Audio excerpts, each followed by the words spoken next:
नमस्कार. नमो आदिबोधात्मरूपा परेशा, नमो हंस नारायणा निर्जरेशा, नमो ब्रह्मदेवा वसिष्ठा श्रीरामा, नमो मारुती रामदासाभिरामा. जय जय रघुवीर समर्थ. माझे सद्गुरू परमपूज्य डॉक्टर काकांना माझा साष्टांग नमस्कार. समर्थांना माझा साष्टांग नमस्कार. आपल्या दोन्ही आचार्य आदरणीय माधुरीताई आणि आदरणीय अलकाताईंना माझा साष्टांग नमस्कार आणि आपल्या सगळ्यांना माझं सविनय अभिवादन. सध्या आपला 19वा म्हणजे शिकवण दशक सुरू आहे. यात जणू काही आतापर्यंत जो काही दासबोधाचा आपण अभ्यास केलाय त्या सगळ्याची उजळणी सुरू आहे. त्यातही नेमकेपणानं कुठल्या गोष्टीकडे विशेषत्वाने भर दिला पाहिजे याचा विचार या दशकामध्ये समर्थांनी केलेला दिसतोय. खरा मीचं स्वरूप, खरा देव याविषयी अतिशय विस्तृतपणे समजावून घेतल्यावर देहाबद्दल एक प्रकारचं टोकाची अनासक्ती येण्याची देखील शक्यता असते. परंतु तसं होणं हे देखील योग्य नाही. अंतरात्म्यापर्यंत पोहोचण्यासाठी देह हेच साधन आहे आणि या देहाचा वापर करूनच इप्सित साध्य गाठावे लागणार आहे. त्यासाठी योग्य ते तारतम्य बाळगणं गरजेचं आहे आणि याविषयीचाच उहापोह आजच्या या 5व्या म्हणजे देहमान्य निरूपण या समासात समर्थांनी केलेला आहे. यावरील विवेचन आज आपल्या समोर मांडणार आहेत त्या आपल्या या समूहामध्ये नव्याने आलेल्या सौ रेवाताई देशपांडे या डोंबिवलीच्या आहेत, गृहिणी आहेत आणि आदरणीय अलकाताई आणि आदरणीय उषाताई कळमकर यांच्यामुळे परमार्थाकडे वळलेले आहेत. मी रेवाताईंना विनंती करते की त्यांनी आपल्या चिंतनाला सुरुवात करावी. रेवाताई. नमस्कार ताई, ऐकायला येत आहे? हो, येत आहे. हा ताई, 19-6 समास आहे ना आपला? अच्छा, 5वा मग अपर्णाताई घेतायत का? हो हो, मी घेते. मी तेच विचार करत अच्छा, होते. माफ करा, थोडीशी गल्लत झाली माझ्याकडनं. असू दे असू दे. मी अपर्णाताईंना विनंती करते, अपर्णाताईंनी सुरुवात करावी. अपर्णाताई कुलकर्णी घेणार आहेत हो आजचा हो समास. हो हो. गुरुर्ब्रह्मा गुरुर्विष्णू गुरुदेवो महेश्वरा, गुरु साक्षात परब्रह्म तस्मै श्री गुरवे नमः. डॉक्टर काकांना नमस्कार करते, साष्टांग नमस्कार करते, आचार्यांना नमस्कार करते आणि माझ्या सर्व सहभगिनी आणि बंधूंना या निरूपणाबद्दल मला बोलायला जी संधी दिली त्याच्याबद्दल धन्यवाद. तर हा दशक 19वा जो आहे तो शिकवण याच्यावरती आहे की या दशकामध्ये लोकसंग्रह करू इच्छिणाऱ्या नेत्याची हा समास ही भगवद्गीता आहे. म्हणजे काय तर या समासामध्ये निद्रा निरूपण, लेखन क्रिया निरूपण, विवरण, करंट लक्षण, सदैव लक्षण, देहमान्य निरूपण, बुद्धिवाद निरूपण, यत्न निरूपण, उपाधी लक्षण निरूपण आणि राजकारण, विवेक लक्षण हे सर्व टॉपिक्स घेतलेले आहेत. आता मला जो दशक 19वा आणि समास 5वा आलेला आहे तो देहमान्य निरूपण आहे. तर देहमान्य निरूपणात त्यांनी असं सांगितलेलं आहे की या देहामुळेच तुम्हाला हे सगळं शक्य होतं. आता आपल्याला आपण लहानपणापासून त्रिपुटीच्या सानिध्यात राहिलेलो आहोत, त्याच्यामुळे आपल्याला दृश्य जगत ह्याच्यावरती आपला जास्त विश्वास आहे. जरी आपल्याला किती सगळ्या तऱ्हेने आपल्याला ज्ञान जरी दिलं की हा ब्रह्म सत्य आणि जगत मिथ्या, पण तरी सुद्धा आपण लहानपणापासून त्रिपुटीमध्येच राहतो. त्याच्यामुळे आपल्याला समोर दृश्य पाहिजे.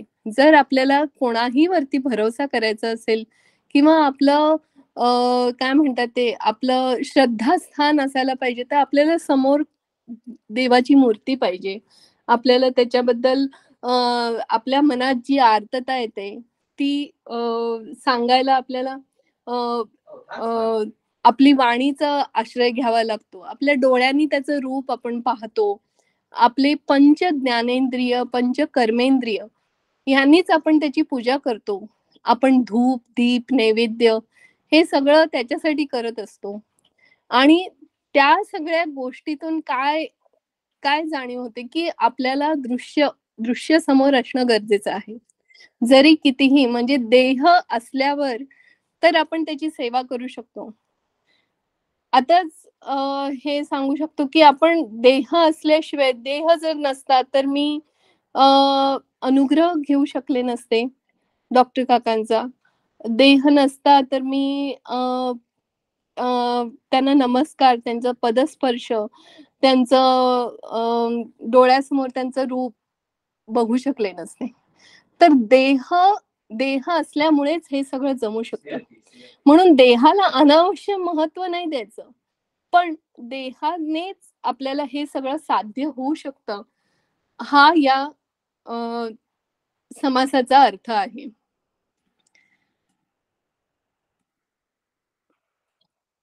आता ह्याच्यामध्ये त्यांनी जे देहमान्य निरूपणामध्ये त्यांनी असं सांगितलंय, की मानव समाजामध्ये देवाचे कितीतरी प्रकार आढळतात. आपल्याला माहित आहे, की उपासनेचे देखील पुष्कळ प्रकार आहेत आणि लोकांना आपापल्या आवडीच्या देवांचे आकर्षण असते. मला स्वतःला गणपती ही देवता फार आवडते. आपल्यामध्ये सर्वांना कोणती तरी देवता आपल्याला आवडत असते. आपल्याला न विचार करताही ते रूप साजरं-गोजरं रूप आपल्या डोळ्यासमोर येतं. तर देवाच्या पूजनामध्ये, भजनामध्ये, दर्शनामध्ये आणि भक्तीमध्ये देहाचे किती महत्त्व आहे, त्याचे वर्णन या समासात समर्थांनी केलेले आहे. देह नसेल तर देवाचे तीर्थ घेता येणार नाही, देवाला गंध लावता येणार नाही. अशा रीतीने सगळीकडे देहा वाचून आपले आडते. जगात अनेक देव आणि देवता आहेत. मूळ अंतरात्म्याचेच कमी अधिक सामर्थ्य त्यांच्याद्वारे प्रगट होते. त्यांची पूजा केली असता ती मूळ अंतरात्म्यालाच पोचते. तर अशा सगळ्या प्रकारांनी आपण देवतांची पूजा करतो, तर ॲक्चुअली हे तर आपण परमात्म्याचं चिंतन करतो. त्या परमात्म्यालाच आपण ह्या वैश्विक जगाच्या गोष्टी अर्पण करतो.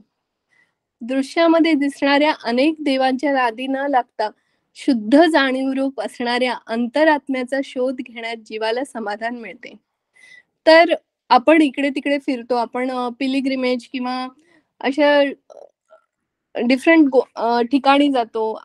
अमरनाथ यात्रा आहे किंवा वाराणसी तीर्थस्थान आहे, तिथे जातो. तर ह्या क्षेत्रातील देव काय आणि अवतार काय, हे सर्व सारे देव त्रिगुणांच्या राज्यात वावरतात. म्हणून त्रिगुणांच्या पलीकडे असणारा जगदीश्वर अथवा अथवा परमात्मा पाहणे खरंच आवश्यक आहे. इथे बसल्या-बसल्याही आपण देवाचे दर्शन घेऊ शकतो. आपले सद्गुरू काय कमी देव आहेत?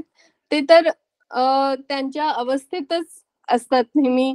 एका वेगळ्याच अवस्थेत आपल्याला भेटतात ते. एका परमोच्च अवस्थेत असतात ते. तर असा हा देहवाद ह्याच्यामध्ये समर्थांनी असं सांगितलेलं आहे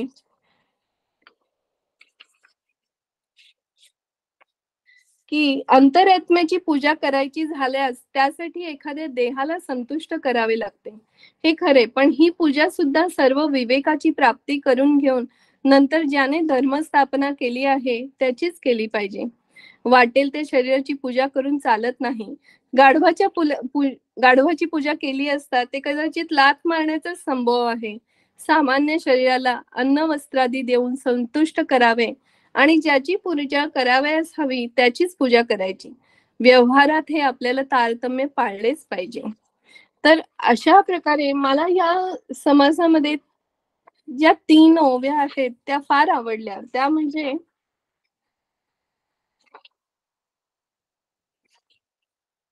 म्हणून कल्पना रहित तेची वस्तू शाश्वत अंत नाही म्हणून अनंत बोलीचे तया.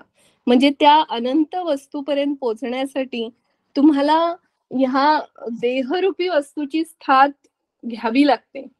हे ज्ञान दृष्टी पाहावे, पाहुनी तेथेची राहावे, निज ध्यास तद्रूप व्हावे, संग त्यागे. ऐसी सूक्ष्म स्थिती गती कळता चुके अधोगती सद्गुरुचेनी सद्गती तत्काळ होते. अशा ह्या ज्या 3 ओव्या आहेत त्या मला फार आवडल्या. त्याच्यामध्ये त्यांनी असं सांगितलंय, की तुम्ही सूक्ष्मापर्यंत पोहोचण्यासाठी तुम्हाला हे 5 देह निराकरण, हे 5 तत्वांवरून निराकरण करून, करून तुम्हाला त्या सूक्ष्मापर्यंत, त्या अंतरात्म्यापर्यंत पोहोचायचं आहे. तर ते पोहोचण्यासाठी देह असणं हे गरजेचं आहे, तरच तुम्ही विचाराने, विवेकाने तिथपर्यंत पोहोचू शकाल.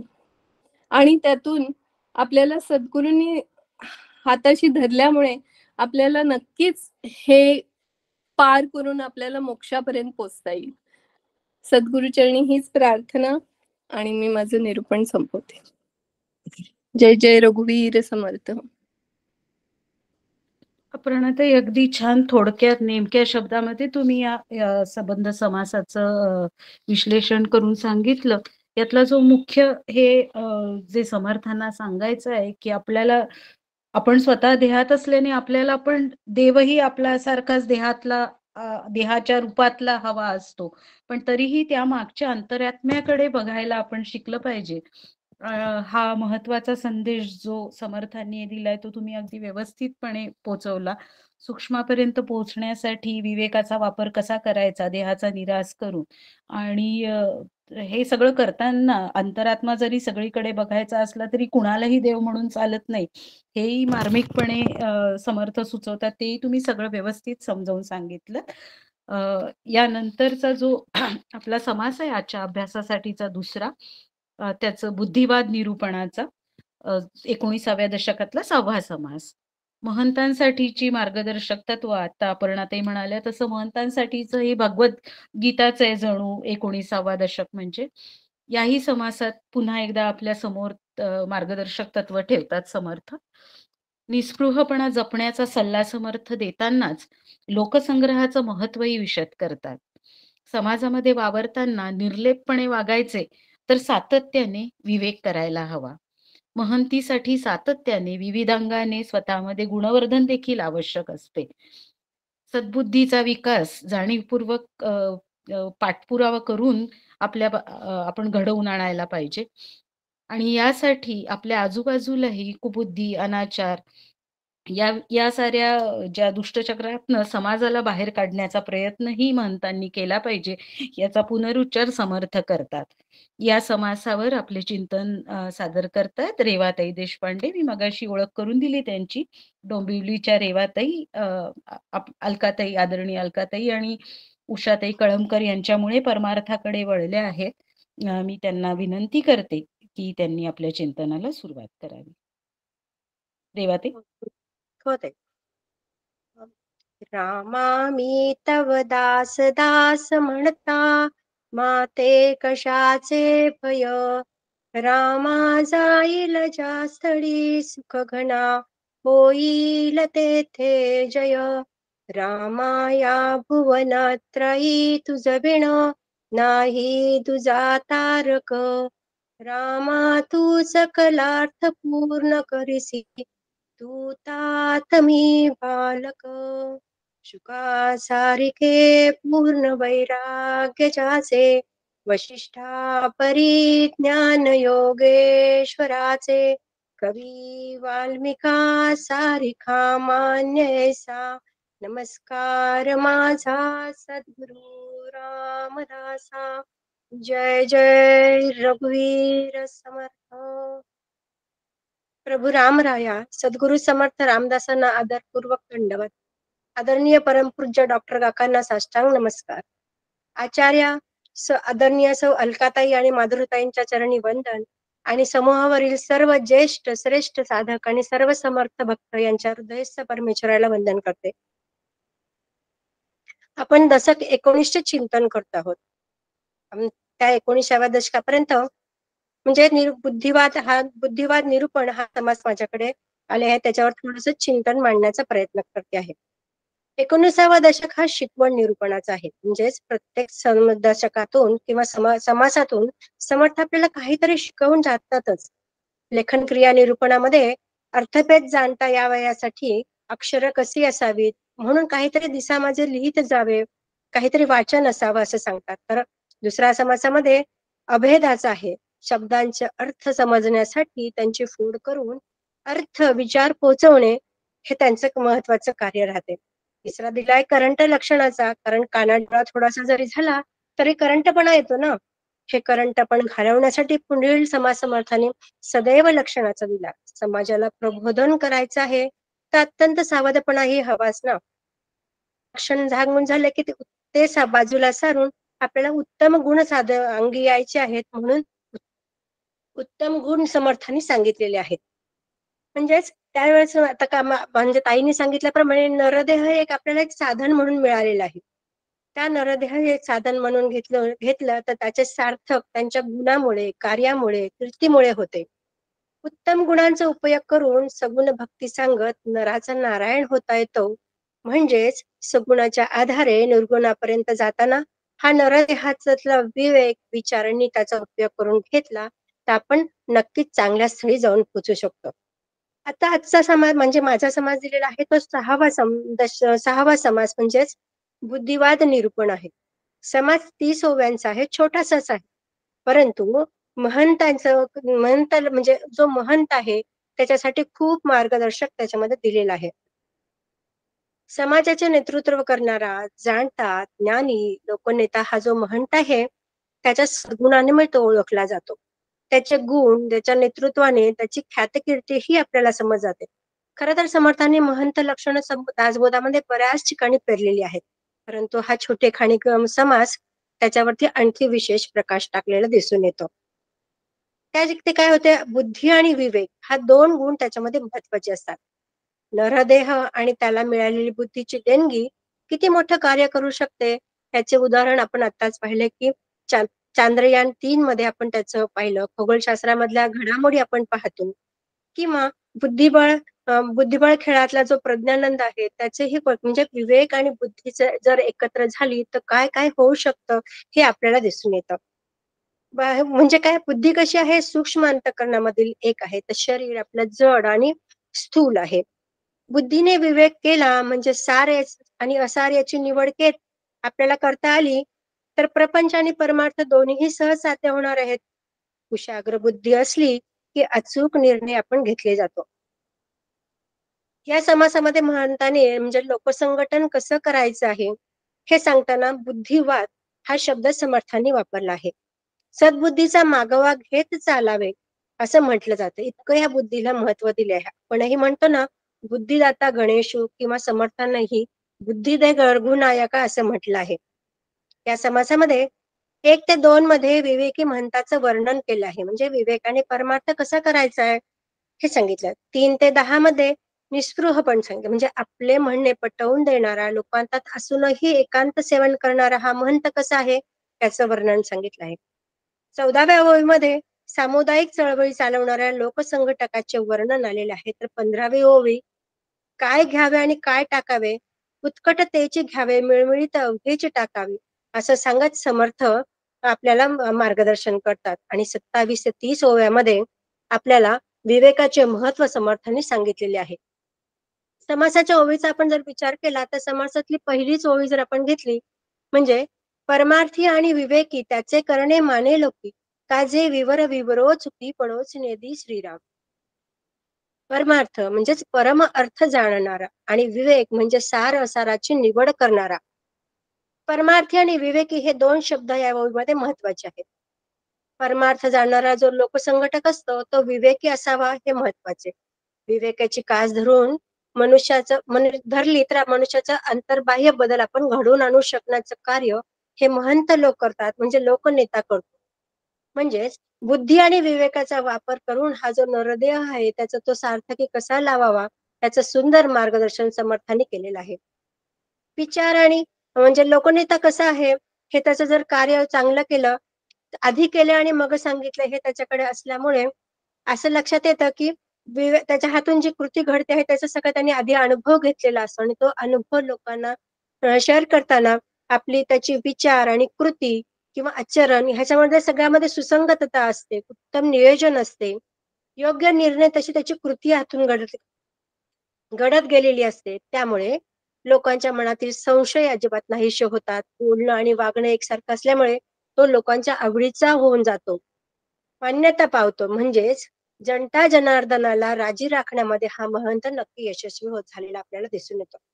प्रत्येकाच्या अंतरंगातील गुण ओळखून त्या गुणांचे कौतुक करत हा समाज उपयोगी कसा घेता येईल हे पाहून तसे कार्य त्यांच्याकडून करून घेणारा हा महंत प्रत्येकाला सन्मार्गाला नेऊन पोचवतो. परमार्थ क्षेत्रामध्ये कार्य करणारे स्वामी वरदानंद भारती म्हणजेच अनंत दामोदर आठवले म्हणजेच आपले आप्पा सुनील दादा चिंचोलकर, ग्राहक तीर्थ बिंदू माधव जोशी यांची उदाहरणं आपल्याला घेता येईल. तर अवतारी पुरुषामध्ये गोंदवलेकर महाराज समर्थ, क्षीरसागर महाराज, डॉक्टर पारनेरकर महाराज यांनी किती महंतांना घडवलं आहे हो. सर्वजण आपण त्यांना मानतो. तुंग कार्य त्यांच्या हातून घडलेलं आहे. म्हणजेच महंताची महंती कशी असावी याचे उत्तम उदाहरण आहेत ही सगळी मंडळी. लोकांना संतुष्ट ठेवण्याची कलाही त्यांच्यामध्ये असते. त्यामुळे लोकनेत्याला समाज घडवायचा आहे त्यासाठी असणारे गुण म्हणजेच सावधानता, विवेक, वाणीतील गोडवा मनुष्याला अंतर्बाह्य बदल घडून आणू शकतो. विवेक हा तर समर्थांच्या आवडीचा शब्द आहे. म्हणजेच विवेकाने काय होते हे सांगतात तर गुज आणि आत्मज्ञानाविषयी जे खरे ज्ञान आहे ते खरे ज्ञान प्राप्त आपल्याला त्याच्यामुळे होते. कारण सार काय आणि असार काय याची निवड आपण करतो. भगवंताला आवडेल असेच आपले आचरण हाताने होते. योग्य निर्णय घेतले जातात. संत सज्जनाचा सहवास त्यामुळे मिळतो. फक्त भक्तांना म्हणजे भगवत भक्तीचा मार्ग आपल्याला दिसून येतो. भजन मार्गावरती आपल्याला आणून सोडलं जातं. मनात जे संभ्रम असतात, संशय आहेत, हे सगळे नाहीसे होतात. बुद्धीला कडक शिस्त त्यामुळे लागली जाते आणि असार सोडून सार घेऊन निवडत असताना समदृष्टी आपल्याला प्राप्त होते. म्हणजेच त्या सगळ्यामुळे आपल्याला लोकांची मन जिंकता येतात आणि हा मन जिंकणारा महंत लोकांच्या दृष्टीने खूप महत्वाचा आहे. म्हणून समर्थ पुन्हा पुन्हा या महंताला त्याचे आचरण कसे असावे किंवा हे महंताचे गुण परत परत सांगताना दिसून येतात. समर्थांचा महंत हा आध्यात्मिक पुढारी आहे. परमार्थ मार्गावर चालणारा साधक असल्यामुळे तो बुद्धिवादी पण आहे. लोकांत आणि एकांत त्याचे चिंतन करून योग्य दिशा देण्याचे कार्य करताना हा महंत आपल्याला दिसून येतो. लोकांमध्ये राहून बहिर्मुखता येऊ नये म्हणून हा महंत सतत एकांतामध्ये राहण्याचा प्रयत्न करून शक्ती संचयही करताना आपल्याला दिसून येतो. म्हणून महंताकडे विवेक, निस्पृहता, एकाग्रता आणि एकांत सेवन करण्याचे गुण असावेत. त्यासोबत तो व्यासंगीही असायला हवा. संघटन कौशल्यही त्याच्यासोबत त्याला हवेच ना. सद्विचारांची त्याला मैत्री असली किंवा जोड असली की त्याचे जे नियम असतात त्याची साधना जी असते ती परिपक्व होत जाते आणि ती साधनेतून आपल्याला तो आणखी त्या लोकांना योग्य मार्गाकडे घेऊन जाताना दिसून येतो. कारण त्यावेळी तो आपल्या विचारांची प्रत्येक वेळी चालना करताना आपल्याला दिसून येतो. म्हणजेच विखंड विचारांची चालना करणारा हा महंत आपल्याला योग्य मार्गाला नेऊन जातो आणि ते सगळे विचार असतात ते विचार लोकांपर्यंत पोहोचवण्याचे कार्य नक्की करतो. सद्गुरूंच्या सहवासात बुद्धीचा विकास झाला तरच बुद्धी ही सुसंस्कारित होते. त्यातून देवकार्य, देशकार्य होत जाते. बुद्धीने सर्वही होते. बुद्धिदाता नारायण आधी तो आपला की जे लक्ष्मी चरणी वसे असं म्हटलं जातं. हे सूत्र जणू समर्थ आपल्याला या ठिकाणी सांगून जातात. लोकोन्नत व्हायचं आहे ना मग त्याच्याबद्दल म्हणजे सद्बुद्धीचे ऐश्वर्य संपादन करून यावे असंही समर्थ इथे सुचवतात. समासातली जी 15वी ओवी आहे ती समासाची सार ओवी म्हणता येईल. ओवी आहे उत्कट भव्यतेची घ्यावे, मळमळीत अवघेचे टाकावे, निस्पृहपणे विख्यात व्हावे भूमंडळी श्रीराम. आपले आपण जीवन कसे घालवायचे आहे, मिळमिळीत की भवत्कोटपत असावे हे आपण ठरवायचं आहे. कारण तूच आहे तुझ्या जीवनाचा शिल्पकार असं सद्गुरू वामन पै असे म्हणतात. ज्यांना आपल्या आयुष्यामध्ये काहीतरी करायचं आहे, करून घ्यायचं आहे, त्याने ते जे उत्कट आहे, ते चांगलं आहे, तेजोमय आहे ते घ्यावं आणि त्याचा स्वीकार करावा. आणि बलहीन, तेजोहीन, गतिहीन जे असार आहे ते सगळं त्याचा त्याग करायचा आहे. समर्थ ही प्रयत्नांना देव मानतात. मेंगळट किंवा नेभळटपणा समर्थांना अजिबात मान्य नाहीच आहे. अशांची संगत नको रे बाप्पा असं आपण सहज म्हणतो ना. म्हणून शाळेत सुद्धा बघा आपण आपल्या मुलांना म्हणतो हुशार आणि चंट मुलाच्या संगतीत राहा बरं. कारण सद्विचारांच्या संगतीत राहिलो तर उच्च विचार आणि विचारांकडे आपण घेऊन जातो. त्यासाठी विशाल दृष्टी मात्र आपल्याला असायला हवी आहे. आपले वागणे हे परमार्थ आणि विवेकी माणसाप्रमाणे असले की लोक समाजामध्ये मान्यता पावतात. कारण कार्य करताना आधी सगळ्या गोष्टीचा त्याने विचार करून ठेवलेला असतो की कार्य कसं करायचं आहे, त्याच्यामध्ये काय काय लागणार आहे, काय गोष्टी होणार आहेत आणि त्याचं ते कार्य पूर्ण कशा रीतीने होईल याच्यासाठी कार्यसिद्धीला जाऊन त्याचा उत्तम शेवट होण्यासाठी काय करायचं याचा विचार आधीच त्याने केलेला असल्यामुळे हे कार्य त्याचं चांगलं होतं. खरं तर एका विचारांच्या माणसांची मोठ बांधणं खरंच खूप अवघड आहे, परंतु समर्थांनी ते महंता करवी करावं असं त्यासाठी उत्तम मार्गदर्शन या समाजामध्ये केलेलं आहे. अंतर्मनाला सुसंगतीत राहायला शिकवायचं आहे. काय करायचं आहे? हे एकदा ध्येय निश्चित झाले की एक भाव एक देव राहील, कारण बहुहिंडता सौख्य होणार नाही हे आपल्याला समजते. त्यामुळे कोणतीही चूक होणारच नाही याची काळजी आपण नेहमी घेत असतो. कवी कुसुमाग्रजांची एक कविता आहे. पृथ्वी सूर्याला म्हणते, नको शूद्र शृंगार तो दुर्बळांचा, तुझी दूरता त्याहून राहावी. म्हणजेच शूद्र विचारांच्या सहवासात राहण्यापेक्षा उच्च विचारांच्या सहवास हा नक्कीच चांगला आहे. म्हणून मिळमिळीत गोष्टीचा त्याग करायचा आहे.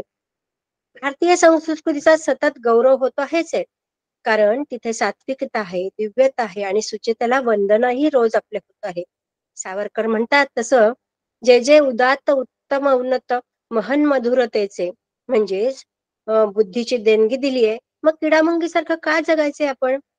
समर्थ शिवराय झाशीची राणी यांचा आदर्श जर आपण डोळ्यासमोर ठेवला, तसं आपणही उत्तुंग विचार करू शकू ना. 21व्या मध्ये ते सांगतातच ना, कोणास काहीच न मागावे, भगवत भजन वाढवावे, कारण नाही देहाचा भरवसा, केव्हा सरेल वैसा, प्रसंग पडेल कैसा कोण जाणे श्रीराम. आपण किती सहज म्हणतो, जीवन 2 दिवसाची वस्ती आहे किंवा 2 घडीचा डाव, याला जीवन असे नाव.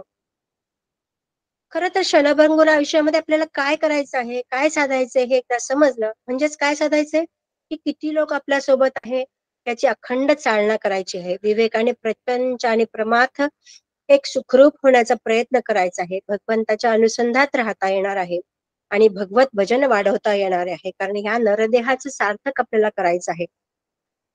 ओवी क्रमांक 27 ते 30 मध्ये विवेकाचे महत्व समर्थ सांगतात. 28वी ओवी आहे. विवेकामध्ये सापडेना ऐसे तो काहीच असेना, एकांती अनुमाना आणून सोडी श्रीराम. प्रत्येक गोष्ट विचारपूर्वक केली तर असार टाकून सार घेता येते, कारण त्यामुळे येणारे जे संकट आहे त्या संकटाला आपण सहजपणे तोंड देऊ शकतो, मात करू शकतो. इथे समर्थांचा आशावाद आपल्याला दिसून येतो. संकटाचा सामना करायचा आहे तर बुद्धीचा उपयोग करायला हवा आणि विवेकही तितकाच महत्वाचा आहे. समर्थ सगळ्यांना प्रयत्नवादी व्हायला बनायला सांगताहेत, कारण प्रयत्न हाच देव आहे. एकांती विवेक करावा, आत्माराम ओळखावा, येथून तेथवरी गोवा काहीच नाही श्रीराम. स्वतःलाच आत्मारामाची ओळख पटली तर तो दुसऱ्यांना सांगू शकेल ना, पण महंताला त्याच्या स्वानुभवातून हे महंत म्हणजे अध्यात्म साधना त्याची इतकी परिपक्व झालेली असते की तो महंतव आपल्याला ह्या सगळ्या अनुभवातून आपल्याला एक योग्य दिशा सांगतो आणि आपल्या म्हणजे स्वस्वरूपाची ओळख किंवा आपल्याला त्या अंतरात्म्यापर्यंत घेऊन जाण्याचं कार्य करत असतो. म्हणून इथे त्यासाठी समर्थ इथे विवेक आणि परमार्थाला खूप असं महत्व देतात.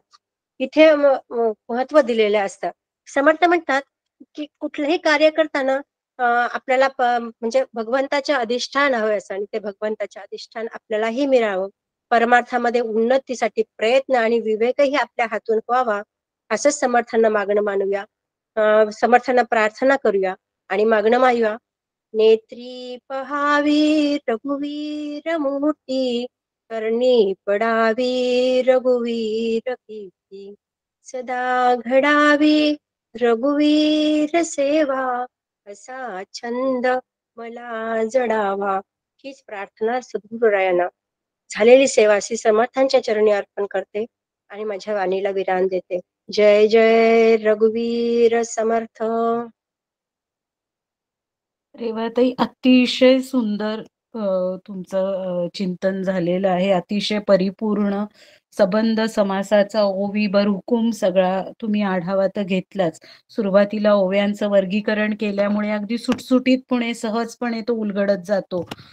तुम्ही महंतांची जी लक्षणं सांगताना, त्यांचे गुण सांगताना जी उदाहरणं दिली पटापट, वरदानंद भारती म्हणा, सुनील दादा म्हणा, याच्यामुळे काय ते प्रत्यक्ष व्यक्तिमत्व डोळ्यासमोर आल्यामुळे परिपूर्ण महंत कसा असतो याचं चित्र पटकन डोळ्यासमोर उभं राहिलं.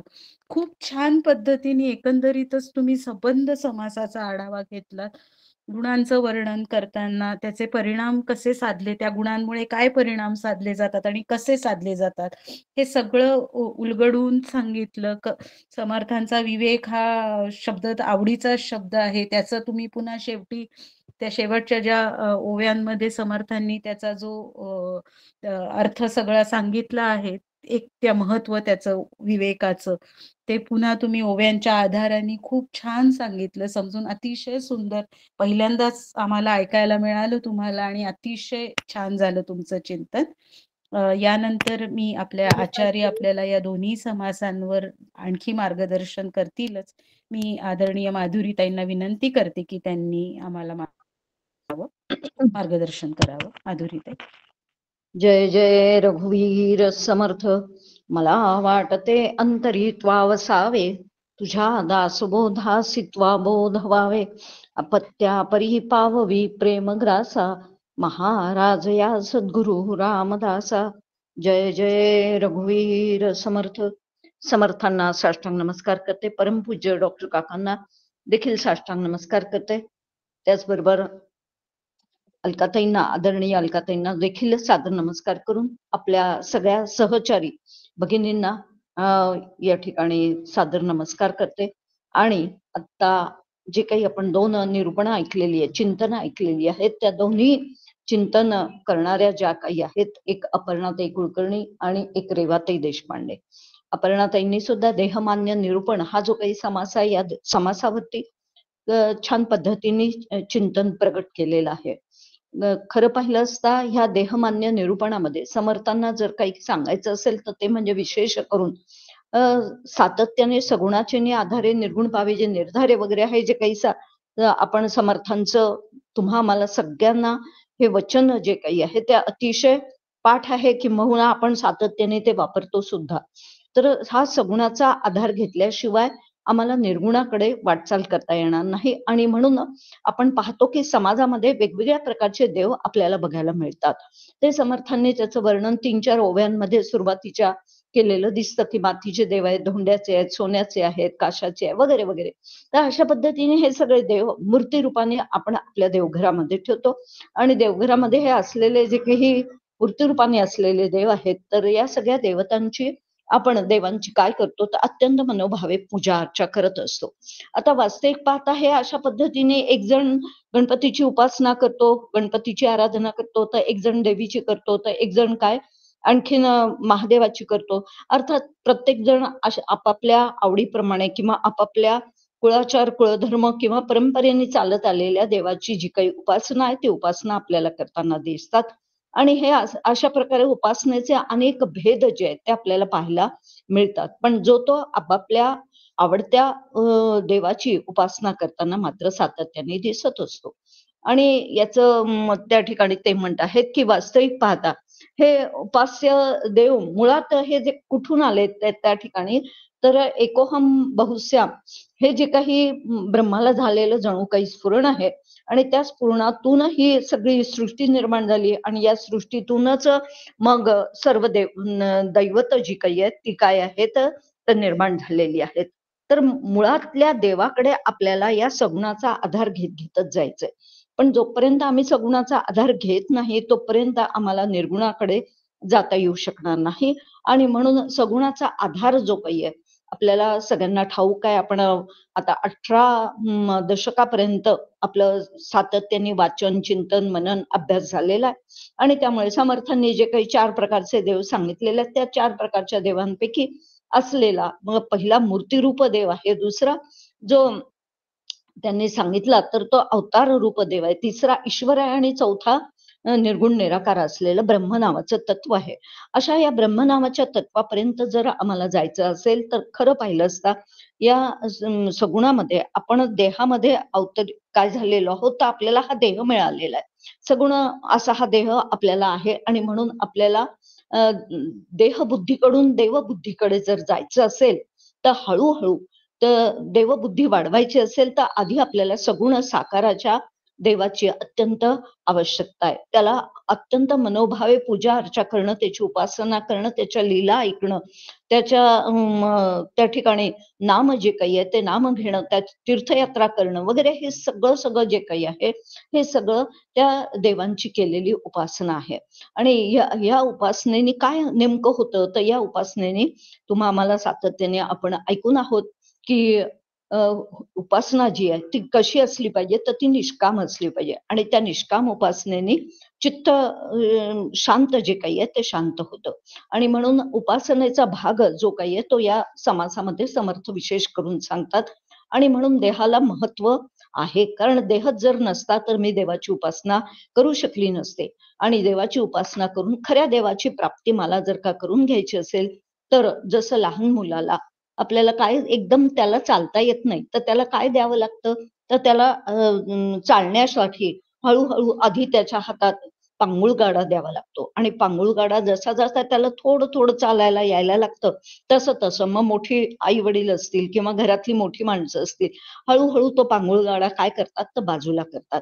अगदी तशाप्रमाणे आम्ही सुद्धा देहधारी असल्यामुळे आम्हाला सुद्धा देहबुद्धीतून बाहेर पडायचंय.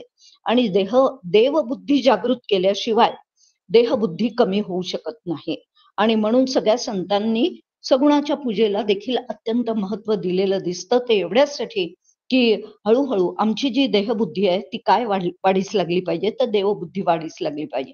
देवबुद्धी कशाने वाढीस लागेल, की करता करविता देव आहे हे हळूहळू हळूहळू सातत्याने भगवंताची उपासना करता करता जेव्हा निष्काम पद्धतीने आपण ही उपासना करू, तेव्हा आमचं काय होईल, तर चित्त शांत होईल. आणि चित्त शांत झाल्यावरती खऱ्या अर्थाने आम्हाला वेध लागेल. म्हणजे चित्त शुद्धही व्हायला पाहिजे, चित्त शांतही व्हायला पाहिजे. चित्त शुद्ध कर्माने होतं, निष्काम कर्माने, आणि चित्त शांत निष्काम उपासनेने होतं. आता हे सगळं करत असताना साधारणतः सामान्य माणूस जो असतो तो काय करतो, तर देवाच्या शोधाला जागोजागी फिरायला लागतो. पण समर्थांचं सांगणं असं आहे की असं जागोजागी न फिरता कुठे शोधीशी रामेश्वरण, कुठे शोधीशी काशी, काय हृदयातील भगवंत राहिला हृदयातून उपाशी, असं गाणं आपण ऐकतो. आणि म्हणून ठिकठिकाणी वेगवेगळ्या ठिकाणी अनेक तीर्थयात्रा कर, अनेक देवतांची दर्शन घे. अशा पद्धतीने हा जो काही आपला एक प्रकारचा देवाला शोधण्याचा काय चाललेला असतो, तर हा या प्रांतामध्ये आपण जातो. पण त्या ठिकाणी खरा देव कोणता हे जाणून घेतलं आणि तशा पद्धतीने मग हळूहळू. आणि म्हणून एक ब्रह्मा विष्णू महेश ऐकून म्हणती हे विशेष गुणातीत जो जगदीश तो पाहिला पाहिजे. समर्थ 20व्या ओवीमध्ये विशेष करून सांगतात की लोकांची रीत कशी असते. लोक देवार्चने करीती अथवा क्षत्रदेव पाहती ठाई ठाई. 18व्या ओवीमध्ये सुद्धा समर्थांनी तशाच पद्धतीने वर्णन केलेलं आहे की लोक तीर्थक्षेत्रामध्ये जातात आणि तीर्थक्षेत्रामध्ये जाऊन त्या देवांची उपासना करतात. अनेक अवतारांच्या कथा ऐकून हाच देव आहे असा सुद्धा निश्चय त्यांचा होत राहतो. आणि म्हणून खऱ्या देवापासून ते मात्र काय होतात, तर वंचित होतात. आणि म्हणून खऱ्या अर्थाने हे सगळं करायचं आहे, पण हे करता करता खरा देव नेमका कोणता आहे हे सुद्धा आम्हाला ओळखता आलं पाहिजे. आणि बहुतेक जण ब्रह्मदेव, विष्णू आणि महेश, उत्पत्ती, स्थिती आणि लय असं करणारे हे जे देव तीन खरे मानले जातात, तर त्या ठिकाणी याच देवांना काय करतात, तर हेच सामर्थ्यशाली आहेत आणि हेच खरे देव आहेत असे समजून चालतात. पण समर्थांनी इथे आम्हाला जाग केलेलं आहे आणि जाग करून ते म्हणत आहेत की वास्तविक पाहता हे त्रिगुणांचे 3 देव म्हणून सांगितले जातात, ब्रह्मदेव, विष्णू आणि महेश. पण वास्तविक पाहता या त्रिगुणांच्या पलीकडे असलेला, त्रिगुणातीत असलेला असा ब्रह्म नावाचं जे तत्व आहे, ते तत्वच ब्रह्मच खऱ्या अर्थाने काय आहे, तर थोरला देव त्याला म्हणतात, खरा देव असं म्हणतात.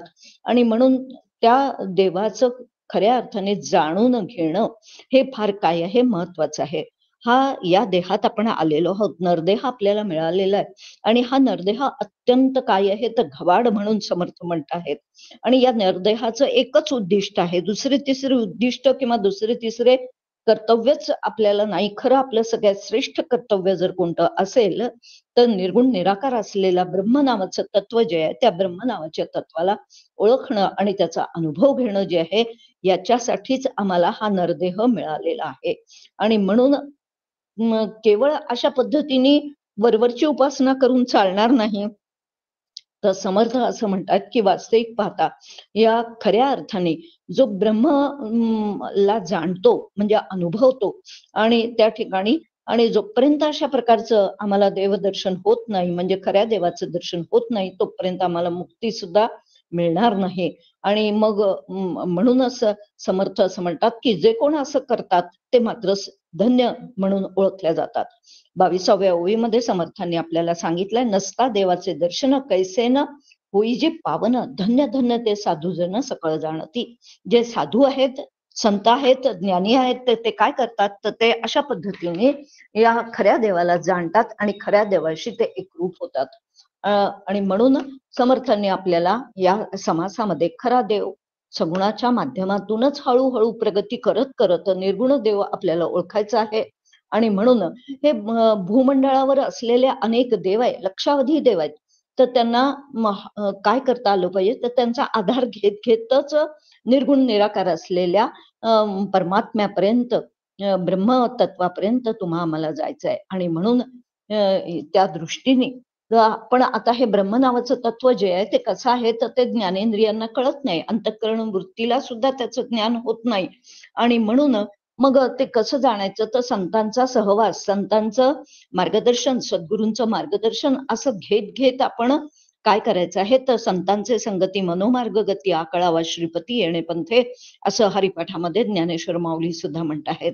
आणि म्हणून शाश्वत ब्रह्माचा अनुभव हवा असेल तर आपल्या ज्या काही कल्पना आपल्या अंतःकरणामध्ये अनंत उठत राहतात, त्या अनंत उठणाऱ्या कल्पनांना हळूहळू आम्हाला शांत करता आलं पाहिजे. आणि हळूहळू शांत करता करताच ते जे काही ब्रह्मतत्व आहे त्या ब्रह्मतत्वाला आम्हाला गवसणी घालतात. आत्मरूपाने ते तुमच्या आमच्या अंतःकरणात म्हणजे आत आणि बाहेर दोन्ही ठिकाणी ते तत्व आहेच आहे. पण ते असलेलं तत्व आम्हाला कुठल्याही प्रकारच्या ज्ञानेंद्रियांना कळत नसल्यामुळे ते आहे याच्यावर आमचा पहिल्यांदा लवकर विश्वासच बसत नाही. नवीन जे काही साधक असतात म्हणा किंवा देवाधर्माला लागलेले असतात, त्यांना ब्रह्मतत्व नुसता ब्रह्म या शब्दाचा उल्लेख जरी केला तरी ते गडबडून जातात की काय हे काहीतरी खूपच मोठा ब्रह्म घोटाळा हा असला पाहिजे वगैरे, अशा प्रकारच्या काही त्यांच्या कल्पना होऊन बसतात. आणि ते पण हळूहळू जेव्हा आपण दासबोधासारखे असे आध्यात्मिक ग्रंथ जेव्हा वाचतो, ऐकतो, अभ्यासतो, तेव्हा खऱ्या अर्थाने आपल्या हळूहळू सगळ्या बाकीच्या कल्पना ज्या काही आहेत त्या बाकीच्या कल्पना ह्या हळूहळू बाजूला पडतात. आणि खऱ्या अर्थाने मग ज्ञानदृष्टी जी काही आहे सद्गुरूंच्या कृपेने ती हळूहळू साधकाची विकसित होते. आणि साधकाची ती विकसित झाल्याबरोबर मग देहाचा आणि जगताचा संगत्याग कशा पद्धतीने करावा आणि निधिध्यासनाला कशा पद्धतीने लागावं, हा सगळा विचार सद्गुरु कृपेने तुमच्या आमच्या अंतःकरणामध्ये रुजायला लागतो. आणि मग खऱ्या अर्थाने आम्हाला सूक्ष्म असलेला, अत्यंत व्यापक असलेला असं हे ब्रह्मतत्व जे आहे. आणि म्हणून सद्गुरूचे सद्गती तत्काळ होते, हे जे काही 30व्या ओवीमध्ये समर्थ आपल्याला इथे त्याची जाण देत आहेत की ऐसी सूक्ष्म स्थिती गती कळता चुके अधोगती, सद्गुरूचे सद्गती तत्काळ होते. आणि म्हणून सद्गुरूंचं, संतांचं, संतांच्या सहवासाचं अपरंपार अशा प्रकारचं महत्व जे काही आहे ते महत्व या समासात पुन्हा एकदा काही शेवटच्या ओव्यांमध्ये समर्थ तुम्हा आम्हाला सांगताहेत की सातत्याने आपण जो काही देहाचा आणि जगताचा संग धरून बसलेलो आहोत तो संग आम्हाला हळूहळू काय करता आला पाहिजे, तर तो संग कमी कमी करत करत त्या ठिकाणी सतत देवाचा आधी सगुण साकार असलेल्या देवाचा संग धरता धरता ईश्वर म्हणजे नेमकं काय आहे आणि त्या ईश्वराने कशा पद्धतीने या संपूर्ण सृष्टीची रचना त्यांनी कशी केली आणि त्याचबरोबर त्यांनी त्या ठिकाणी की तो उत्पत्ती स्थिती आणि लय करणार आहे आणि त्याच्याही पलीकडे असणारं जे एक ब्रह्म नावाचं तत्व आहे तर तो खरा देव आहे. आणि त्या खऱ्या देवाला ओळखण्यासाठी सद्गुरूंची आवश्यक नितांत अशा प्रकारची आवश्यकता आहे. आणि सद्गुरू जर नसतील तर आमच्या कल्पना भलतीकडेच धावत जातात आणि आम्हाला खऱ्या अर्थाने मग नेमकं जिथे आम्हाला जायचं आहे तिथे आम्हाला जाता येत नाही. आणि म्हणून पुन्हा एकदा समर्थांनी या समासामध्ये सुद्धा सत्संगाचं महत्व, निधिध्यासनाचं महत्व, खऱ्या देवाचं महत्व आणि त्या दृष्टिकोनातून सातत्याने आपला संतांचा हात धरत धरत संतांच्या मार्गदर्शनानुसार, सद्गुरूंच्या मार्गदर्शनानुसार आपण वाटचाल करावी. आणि तशी वाटचाल जर का केली तरच खऱ्या देवापर्यंत आम्हाला जाता येईल आणि आमची जन्म मरणाची अधोगती जी काही आहे ती हे चक्र जे आहे हे चक्र त्या ठिकाणी थांबून जाईल. आणि अशा पद्धतीने या समासामध्ये समर्थांनी देहमान्य निरूपण या समासामध्ये हा विचार तुम्हा आम्हाला सांगितलेला आहे. पुढचा समास जो आहे तो बुद्धिवाद निरूपणाचा आहे.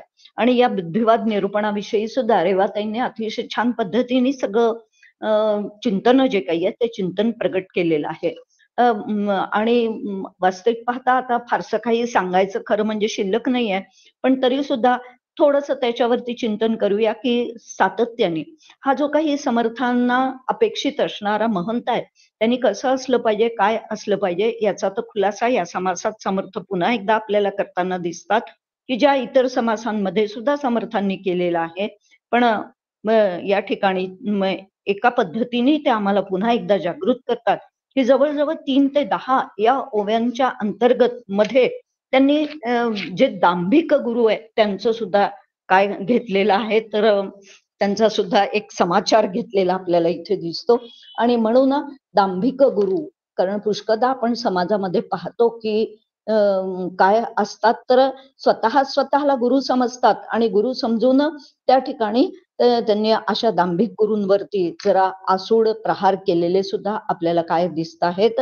जसे पूर्वीच्याही 1-2, 5-2 वगैरे समासामध्ये गुरुनिश्चय किंवा त्याच्या आधीचे जे काही समास आहेत त्याच्यामध्ये सुद्धा समर्थांनी अशा प्रकारच्या दांभिक गुरूंचं सुद्धा वर्णन केलेलं दिसतं. आणि म्हणून या संदर्भामध्ये की कोणालाही गुरु मानून चालणार नाही, गुरु पारखून करावा, असं जे काही स्वामी विवेकानंदांनी ज्यावेळेस रामकृष्ण परमहंसांचा काय घेतला तर अनुग्रह घेतला, तत्पूर्वी त्यांनी त्यांना बऱ्याचदा तपासलेलं आहे. अर्थातच म्हणजे त्यांचं त्या ठिकाणी की पारखून त्यांनी काय केलंय तर गुरु केलेले आहेत. आणि म्हणून अशा येरा गबाळ्याचं हे काम नाही, कोणी यावं आणि स्वतःला गुरु म्हणावं आणि स्वतःची महंती किंवा स्वतःची काय प्रस्थापित करावी, तर हे समर्थांना अजिबात सुद्धा मान्य नाही. आणि म्हणून समर्थ असं म्हणतात की तो गुरु कसा असला पाहिजे याचंही वर्णन करताना त्यांनी विवेकयुक्त वैराग्य असलेला जो आहे वास्तविक पाहता तोच त्या ठिकाणी त्यांनीच गुरुपदेश जो काही आहे तो त्याला करणं, कारण तो विवेकही आहे, वैराग्यही आहे आणि अनुभवाच्या पातळीवरती त्या ठिकाणी त्यांनी त्या परमात्म्याचा अनुभव सुद्धा घेतलेला आहे. आणि तो अत्यंत निस्पृह आहे, कुठल्याही कोणालाही कशाही प्रकारे तगादा तो लावत नाही की अमुक एक पाहिजे तमुक एक पाहिजे वगैरे. आणि म्हणून या ठिकाणी समर्थांनी काही ओव्या अतिशय स्पष्टपणे आपल्याला ते जागृत करतात की भावासभाव उपदेश देती पुढे पुढे होते फजिती, घरातल्या घरात महंती जी काही आहे ती अजिबात मांडण्याचा प्रयत्न त्या ठिकाणी करता उपयोगाचं नाही, पुष्कळदा नाहीतर आपल्याला असं सुद्धा दिसतं. आणि म्हणून या ठिकाणी समर्थ आम्हाला जागृत करतात. अशा बऱ्याच पद्धतीने समर्थांनी इथे आम्हाला काय केलेलं आहे की जागरूक केलाय की अशा दांभिक गुरूंच्या नादी तुम्ही लागू नका. त्यांना लगेचच काय आपल्याला ओळखता आलं पाहिजे आणि ओळखून खरंच याच्यामध्ये वैराग्य आहे का, विवेक आहे का, त्यांनी अनुभवाच्या पातळीवर भगवंताला जाणलं आहे का. आणि असं जर का असेल तरच त्या ठिकाणी काय करावं तर तो गुरु करावा. आणि म्हणून वास्तविक पाहता समर्थ एका ठिकाणी म्हणतात की जयास सांगावा विवेक तोची जाणावा, प्रतिकुंचक पुढे पुढे नासक कारभार होतो. 5व्या ओळीमध्ये ते सांगतात की त्यांनी ज्याला उपदेश दिलेला असतो तेच पुढे विरोधक बनून सर्व डाव उधळून टाकू शकतात. आणि म्हणून खऱ्या अर्थाने नेमकं गुरु म्हणजे काय, कशा पद्धतीचं त्याचं शास्त्र शुद्ध सांगणं वागणं हे सगळंच कसं असलं पाहिजे या संदर्भामध्ये सुद्धा समर्थांनी तुम्हा आम्हाला जागरूक केलेलं दिसतं.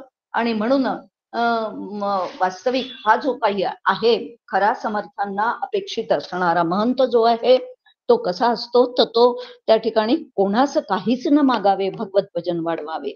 समर्थांची सुद्धा एका ठिकाणी प्रतिज्ञा समर्थांनी घेतलेली आहे. समर्थ असं म्हणतात, आमची प्रतिज्ञा ऐसी काही न मागावे, शिष्यासी आपणा मागे जगदीशासी भजत जावे. आणि म्हणून खऱ्या अर्थाने तो समर्थांचा महंत, कारण स्वतः समर्थ अतिशय उत्तम अशा प्रकारचे काय आहे महंत आहेत. आणि त्यांनी महंत करावे हा जो परिपाठ जणू काही आम्हाला घालून दिलेला आहे. आणि म्हणून त्या दृष्टिकोनातून सातत्याने कशा प्रकारचा महंत समर्थांना अपेक्षित आहे, त्यांनी नेमकं काय काय केलं पाहिजे, त्यांनी कशा पद्धतीने उत्कट भव्य आपल्या सगळं आचरणात असलं पाहिजे, आपल्या बोलण्यात असलं पाहिजे, आपल्या वागण्यात असलं पाहिजे. हे सगळंच आपलं वागणं, बोलणं आणि आचार विचार उच्चार हे सगळंच्या सगळं कसं असलं पाहिजे तर उत्कट आणि भव्य असलं पाहिजे. कुठल्याही प्रकारचा मळमळीतपणा समर्थांना अजिबात सुद्धा आवडत नाही. आणि असा जो निस्पृह असणारा महंत असतो तोच खऱ्या अर्थाने काय होतो तर तोच खऱ्या अर्थाने आपलं कार्य जे काही आहे ते कार्य व्यवस्थितरित्या सांभाळू शकतो. अन्यथा त्याच्या कार्यामध्ये जर का तो तसा नसेल तर त्याच्या कार्यामध्ये काय होऊन जातं तर गडबड होऊन जाते आणि ते कार्य बंद पडू शकतं. आणि त्या दृष्टिकोनातूनच सातत्याने कशा पद्धतीचं ज्ञान त्याच्याजवळ असावं, कशा पद्धतीचं उत्कट चातुर्य आणि उत्कट भजन सुद्धा त्याच्याजवळ असावं, सगळ्या प्रकारचे उत्कट गुण जे काही आहेत ते या महंताजवळ असले पाहिजे. आणि तरच त्याला त्या ठिकाणी त्याचं जे कार्य नेमकं त्याच्या हातून होत आहे ते कार्य अतिशय उत्कट पद्धतीने ते होत जाईल. आणि म्हणून त्याचं लिखाण सुद्धा कसं असावं, अक्षर बरे, वाचणे बरे, अर्थांतर सांगणे बरे, वगैरे वगैरे सगळं समर्थांनी छान पद्धतीने या महंताजवळ असलं पाहिजे. अशा सगळ्या प्रकारच्या बाबी त्याच्याजवळ असल्या पाहिजे असं समर्थ एका ठिकाणी म्हणत आहेत. आणि म्हणून उत्कट भक्ती, उत्कट ज्ञान, उत्कट चातुर्य, उत्कट भजन, उत्कट योग अनुष्ठान ठाई ठाई त्याने जागोजागी भक्ती मार्गाचा प्रचार केला पाहिजे. आणि परिपूर्ण चातुर्य आणि गंभीर अशा प्रकारचं त्याचं कार्य जे काही आहे ते त्यांनी चालवलं पाहिजे. आणि त्यासाठी सातत्याने ते काही लोकांत काही एकांत हे त्याला काय सातत्याने जमलं पाहिजे की काही काळ त्याने एकांतात राहून स्वतःचं आत्मपरीक्षण करावं. आणि एकांतात राहून त्या ठिकाणी त्यांनी काय करावं तर आपली स्वतःची साधना सुद्धा जरी त्याला आत्मज्ञान प्राप्त झालेलं असेल तरी पुन्हा पुन्हा त्याची काय करावी तर ती साधना करावी. आणि म्हणून अखंड तजविजा चाळणा जेथे, पाहता काय उणे तेथे, एकांत विण प्राणी अति बुद्धी कैसी. ते म्हणतात अशा पद्धतीने विचार करणारा त्यानुसार त्याला उपाय हळूहळू सुचायला लागतात, मग त्याला काही सुद्धा कमी पडत नाही. आणि म्हणून एकांतात विचार करण्याची बुद्धीला त्यांनी काय केली पाहिजे तर सवय लावून घेतली पाहिजे. अशा पद्धतीने सातत्याने आत्मानात्म विचार त्यांनी करत राहावा. आणि आत्मानात्म विचार करून त्यांनी काय करावं तर आपलं कार्य जे आहे ते कार्य या बुद्धीच्या बळावरती. आणि म्हणून बुद्धिवाद निरूपण असं या समासाचं नाव आहे. रेवाताईंनी या सगळ्या गोष्टींचा उल्लेख केलेलाच आहे. थोडासा मला वाटलं त्या संदर्भात बोलण्याचा प्रयत्न केला.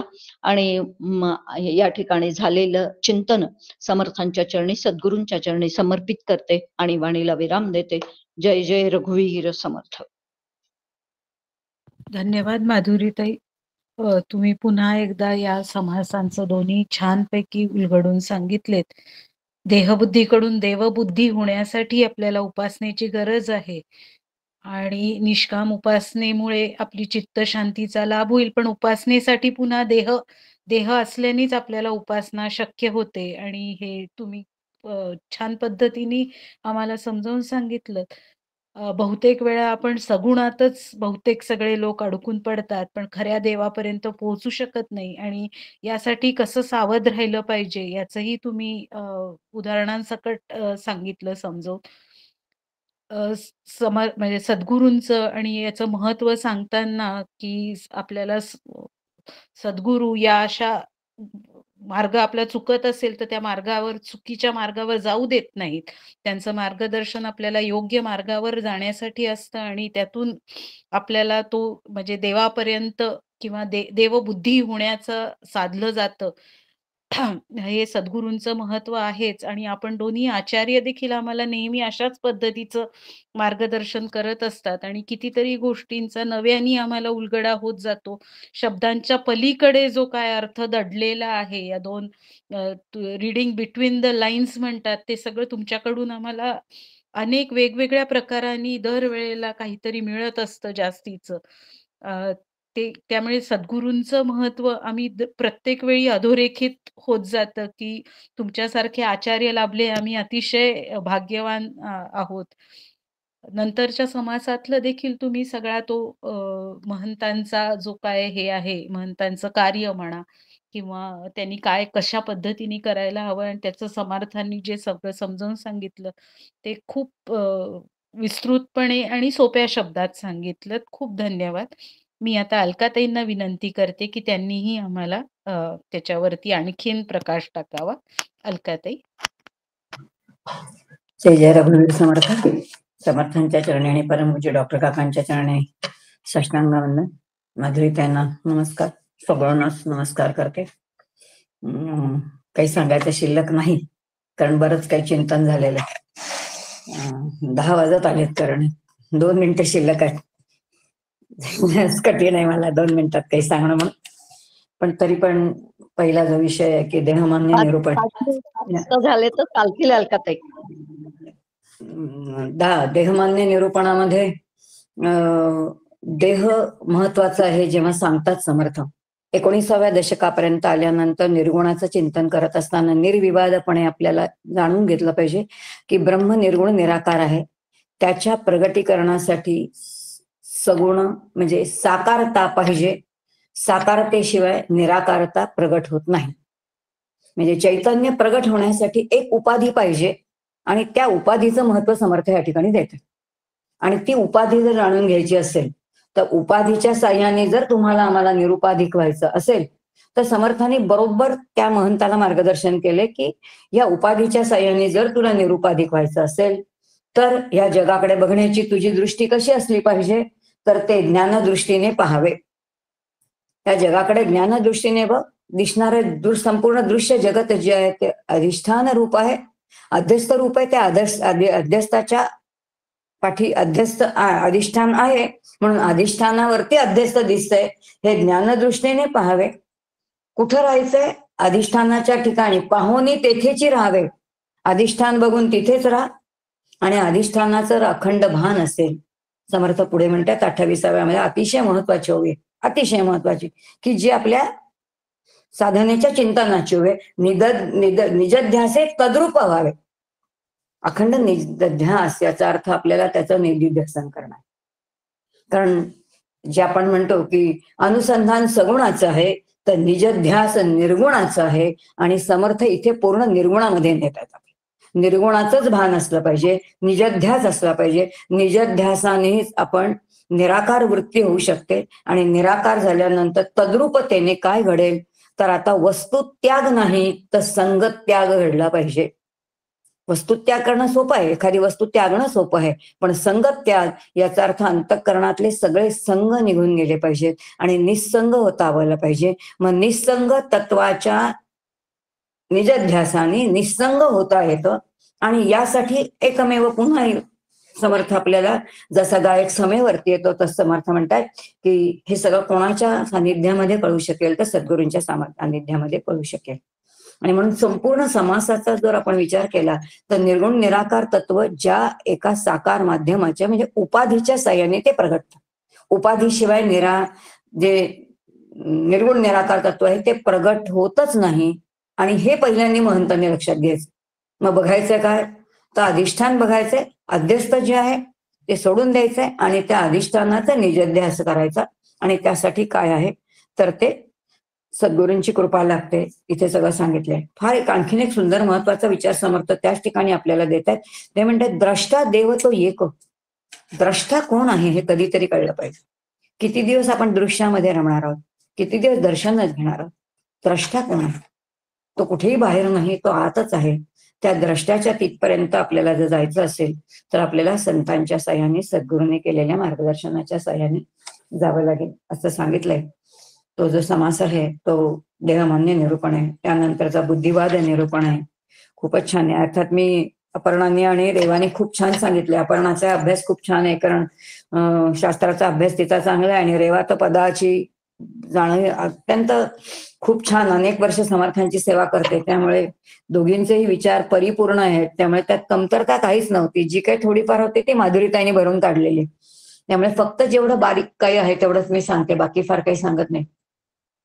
समर्थांचा हा जो बुद्धिवाद निरूपणाचा समास आहे त्याच्यामध्ये पण समर्थ पुन्हा अनेक प्रकारचे काय आहेत, तर आपल्याला काय करायचंय, बुद्धीच्या साहाय्याने कुठे जायचंय, परमार्थ करायचंय, विवेक पुन्हा आहे. आणि हे सगळं करताना देवा म्हणजे जे काही आपण ज्याला म्हणतो तथाकथित ज्ञानी आहेत त्या ज्ञानांमध्ये सुद्धा काही विधी निषेध पाळणारे आहेत. आणि म्हणून कोणाला मान्य करावं, कोणाला अमान्य करावं, हे सगळं समर्थ त्या ठिकाणी सांगतायत.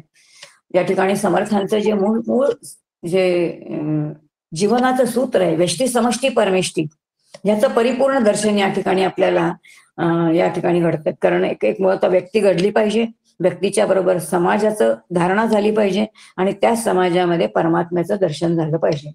आणि हा सगळा जर विचार करायचा असेल तर समर्थांची अतिशय सुंदर ओवी आहे, जी समर्थांनी स्वतःच्या संदर्भात वापरली असावी. खरं सांगायचं तर ते समर्थांचं आत्मचरित्र असल्यासारखं आहे. किंबहुना त्या ओवीचं जर चिंतन आपण केलं की आपल्या लक्षात येईल की परमपूज्य डॉक्टर काकांना ती तंतोतंत जुळणारी ओवी आहे. आणि म्हणून ती ओवी अखंड हरिकथेचा छंदू, संतांना तो आहे अखंड हरिकथेचा छंदू. सकाळास लागे नाम वेदू. स्वतःला तर त्यांना नामाचा वेड आहेच, पण सगळ्यांना ते नामाचं वेड लागतं. सकाळास लागे नाम वेदू, प्रगट जयाचा प्रबोधू. जे बोलतील ते त्यांचं काय तर ब्रह्मनिरूपणच. जे बोलणार ते ब्रह्मनिरूपणाशिवाय दुसरं काहीच नसणार, कारण जे अंतरंगात आहे तेच बोलणार. आणि म्हणून प्रगट जयाचा प्रबोध, अखंड प्रगट, जे बोलतील ते त्याच तत्वाविषयी बोलतील. सूर्य जैसा सूर्य दिसतो तसे संत दिसणार आहेत, सद्गुरू दिसणार आहेत, समर्थ दिसणारे आहेत. आणि अखंड हरिकथेचा छंद त्यांनी घेतला. मुख्य हरिकथा ते अनुपण, दुसरे ते राजकारण, तिसरे ते सावधपण, सर्व विषय, चौथा तो साक्षेप, फेडावे नाणे. हे जीवनाचं जे सूत्र बघतो तेव्हा अखंड हरिकथेचा छंद, समर्थांना रामाचा छंद आहे जो त्यांनी सगळ्यांना दिलेला आहे. नाम अखंड घेतायत. नाम घेता घेता देहाचं तीर्थक्षेत्र करणं हे समर्थांना अपेक्षित असेल. आणि म्हणून अखंड बोध त्यांचा आहे. आणि मग हे सगळं करण्यासाठी कुठपर्यंत प्रवास करायचा आहे, ते एकांतामध्ये विवेक करणं, संतांच्या सद्गुरूंच्या मार्गदर्शनानुसार आणि आत्मारामापर्यंत जाणं, एवढा प्रवास आपला घडला पाहिजे. आणि हा कशाच्या सहाय्याने, तर विचारांच्या सहाय्याने. आणि म्हणून जे जे करणार आहे ते विचारांच्या सहाय्याने करणार. इथे सगळी वैचारिक उपासना आहे. आणि म्हणून चिंतनरूप उपासना, ब्रह्मचिंतन अपेक्षित आहे. आणि मग चिंतनासाठी निधिध्यासन सांगितलेलं आहे, निजध्यास सांगितलेलं आहे. आणि म्हणून आत्माराम ओळखावा, तिथेच राहा, विवेक करावा, एकांतामध्ये जा. आता लोकांत हळूहळू समर्थ कमी करायला सांगतात, महंताच्यासाठी आहे. कारण जो साधक आहे त्याने एकांत साधला पाहिजे आणि जो सिद्ध आहे तो लोकांतामध्ये गेला पाहिजे. मग हे जे समर्थांचं सूत्र आहे ते समर्थांनी स्वतः सांगितलं की ज्याला हरिकथेचा छंद आहे त्यांनी लोकांना नामाचं वेड लावण्यासाठी त्यांनी समष्टीमध्ये गेलं पाहिजे, कारण त्याला समष्टीमध्ये परमेष्ठीचं दर्शन घडणार आहे. आणि म्हणून समर्थांनी स्वतः जे कार्य केलं तसंच्या तसं ते त्यांच्या महंताला शिकवतात. आणि यासाठी बुद्धीचा वापर कर, म्हणजेच वैचारिक उपासना कर, यासाठी या ठिकाणी समर्थ सांगतात. याच वैचारिक समर्थांनी त्यांचं परिपूर्ण कार्य केलेलं आहे. तसंही त्यांची कृपा तुम्हा आम्हा सर्वांवरती हो आणि आपला विवेक जागृत हो, खरा पारमार्थिक विवेक, एवढी प्रार्थना करते आणि या ठिकाणी थांबते. जय जय रघुवीर समर्थ. अलकाताई खूप धन्यवाद. तुम्ही अगदी थोडक्यात पण नेमके कळीचे मुद्दे काय लक्षात घेतलं पाहिजे हे सांगितलं. या दोन्ही याच्यातनं ज्ञानदृष्टी आपली तयार झाली पाहिजे. आता 18-19वा समास चाललाय म्हणजे हे अपेक्षित समर्थांना आहेच. अर्थातच एवढं सगळं झाल्यावरती की तेवढी थोडी तरी दृष्टी आमची तशी तयार झालेली असावी. ती परिपूर्ण होण्याच्या दृष्टीने आता काय करायचं आहे तेही तुम्ही सांगितलं की ही सगळी आता पुढची वैचारिक साधना आहे. निधिध्यासन करणं गरजेचं आहे या सगळ्यासाठी. आणि नेमकेपणाने तुम्ही या दोन्ही समासात त्यातून आम्ही काय नेमकं घ्यायला पाहिजे हे खूप छान पद्धतीने सांगितलं. आम्ही निश्चितच त्या दृष्टीने प्रयत्न करू, साधना करू. आपलं मार्गदर्शन आहेच आमच्या मागे. डॉक्टर सद्गुरूंचं त्यांचं मार्गदर्शनही सातत्याने लाभतं आहे. खरंच भाग्यवान आहोत आम्ही सगळे. आपल्याला हा सगळ्यांमधला आपला हा विवेक जागा राहो आणि त्याचं म्हणजे त्याचं परिणिती होऊन आम्हालाही ती दिव्य दृष्टी म्हणजे याची ज्ञानदृष्टी प्राप्त होईल अशी प्रार्थना करूया समर्थांकडे. आणि आजचा हे थांबवूया. शेवटचा श्लोक मृणाल आहे ना? कपिल, मृणाल? आहे. मी मृणालला विनंती करते शेवटचा श्लोक घेण्यासाठी. भावी पूर्ण कृपा गुरु मजवरी प्रार्थित भावे तुला वारी सर्व अरिष्ट नेऊनिलया संमोह जो वाढला ज्ञानांद जनासी मुक्त करुणी शांती पदी बैसवी विनती हीच असे नम मागत तुझे भक्ती तुझी ही हवी. सद्गुरुनाथ महाराज की जय. जय जय रघुवीर जय जय रघुवीर समर्थ. जय जय रघुवीर समर्थ. हरिओम तत्सत. जय जय रघुवीर